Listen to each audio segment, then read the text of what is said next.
ఈ అల్లు అర్జున్ గారికిను రేవంత్ రెడ్డి గారి మధ్యలో ఏదో చెడినట్టున్నది. అంటే నాకైతే ఒక డౌట్ వస్తుంది. అది లేకుంటే గింత ఎందుకు వస్తుంది ఒక వ్యక్తి గురించి ఒక అట్లా ఈరోజు చాలామంది ఉన్నారు తెలంగాణలో.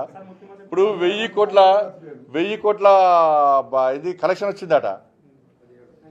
ఎన్ని 17,000 కోట్ల కలెక్షన్ వచ్చిందట. జాతీయ స్థాయిలో కూడా ఒక పేరు వచ్చింది. కానీ పుష్ప 3 రిలీజ్ కాకముందే రేవంత్ రెడ్డి పుష్ప 3 చూపెట్టిండు ఇవాళ. ఇది ఏందో ఉంది ఇద్దరి మధ్యలో. మరి ఆయన చెప్తారు, ఈయన చెప్తలేడు.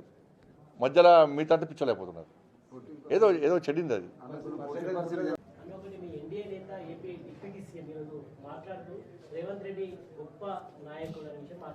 నాకు తెలియదు మరి ఆయనకి ఎట్లా గొప్ప పడుతుంది, ఏంటో గొప్ప పడుతుంది. మరి నాకు తెలియదు, రుజువులే మీ ఇబ్బంది తెలియదు. నాకు వాళ్ళ గొప్పతనం, వాళ్ళ ఇద్దరి మధ్య అండర్స్టాండింగ్ గొప్పతనం నాకు తెలియదు. మరి అంటే ఆయనకు 6 గ్యారెంటీలు ఇష్టం తెలిసింది వాళ్ళ పాపం.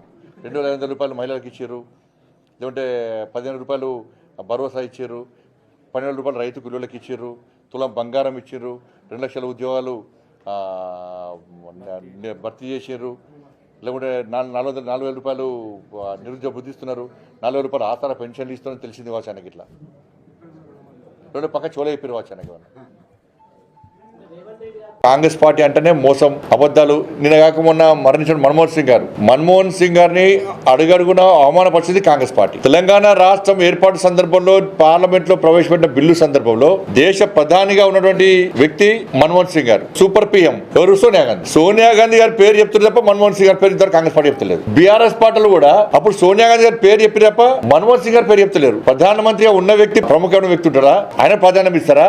లేదు ఎలాంటి ప్రాధాన్యత లేని సోనియా గాంధీ గారికి ప్రాముఖ్యత ఇస్తారా, ప్రాధాన్యత ఇస్తారా? అర్థం చేసుకోవాలి మనం. పార్లమెంట్ లో ప్రధానమంత్రిగా ఉన్న వ్యక్తి మన్మోహన్ సింగ్ గారు. తెలంగాణ రాష్ట్ర ఏర్పాటుకు బిల్లుకు సహకరించింది, సపోర్ట్ చేసింది మన్మోహన్ సింగ్ గారు. కానీ ఎక్కడ మన్మోహన్ సింగ్ గారి పేర్లు కూడా ఒక రబ్బర్ స్టాంప్ గా తయారు చేసి సూపర్ ప్రైమ్ మినిస్టర్ గా ఇలా సోనియా గాంధీ చెల్లమనే ప్రయత్నం చేసింది. అట్లా ప్రజాప్రతినిధి విషయంలో సుప్రీంకోర్టు డిస్క్వాలిఫికేషన్ విషయంలో, అనర్హత విషయంలో సుప్రీంకోర్టు వెంటనే చేయాలని చెప్పిన తర్వాత మన్మోహన్ సింగ్ గారు చేసినట్టే దీనికి 3 months సమయం ఇద్దామని చెప్పి మన్మోహన్ సింగ్ గారు కొత్త ఆర్డినెన్స్ పట్టుకొచ్చారు. దాన్ని ఇదే రాహుల్ గాంధీ గారు మొత్తం చింపేసిండు. అందరూ చింపేసి అవమానపరిచిండు మన్మోహన్ సింగ్ గారిని. లాస్ట్ ఏమైంది, ఆయన చింపేసిన పేపర్లే వయనాడు విషయంలో ఆయన మెడక చుట్టుకునేది. ఇలా సుప్రీంకోర్టు తీర్పిస్తే మళ్ళీ కోర్టుకు వెండి. ఇలా కేవలం మన్మోహన్ సింగ్ నే కాదు, పివి నరసింహారావు గారిని అంత్యక్రియలు చేయకుండా ఎట్లా అవమానపరిచారు, మాజీ ప్రధాని విపి సింగ్ గారిని ఇలా ఢిల్లీలో అంత్యక్రియలు జరగకుండా ఏ విధంగా అవమానపరిచారు, ఇవన్నీ కూడా అవమానపరచడమే కాంగ్రెస్ పార్టీ యొక్క ఆనవాయితీ. ఇలా మన్మోహన్ సింగ్ గారికి కేంద్ర ప్రభుత్వం సరైన గౌరవం ఇచ్చింది. ఒక దేశ మాజీ ప్రధానిగా ఆయన సేవలను గుర్తించే ఇలా కేంద్ర ప్రభుత్వం సహకరిస్తున్నది. కాంగ్రెస్ పార్టీ మాత్రం మన్మోహన్ సింగ్ లాంటి వ్యక్తులను అనేక సందర్భాల్లో